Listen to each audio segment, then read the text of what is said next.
अरे हा काय मोबाईल मध्ये तोंड घालून बसलाय? काय नाही का, कोणाला वोट करू कळत नाहीये. सोड, यावेळेस नोटाच दाबतो. ए यार वेडाय का, नोटा हा एक फक्त पर्याय रे. अरे त्याचा वापर मतदानामध्ये फक्त त्याचा निषेध करण्याकरता केला जातो. त्याचा काही उपयोगही होत नाही आणि त्याच्याने काही बदलही घडत नाही. हो खरंय, आपलं मतच आपलं भविष्य ठरवू शकतो.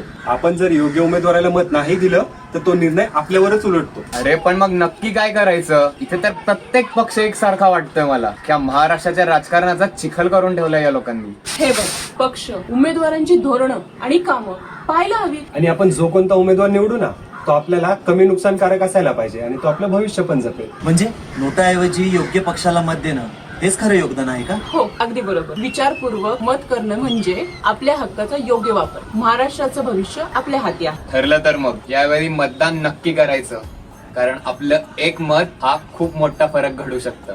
चला तर मग महाराष्ट्राचं उज्ज्वल भविष्य घडवण्यासाठी आपण एकत्र येऊया आणि योग्य उमेदवाराला मतदान करूया, कारण आपलं एक मत हे उद्याचं भविष्य घडवू शकतं. मतदान मतदान करा, महाराष्ट्र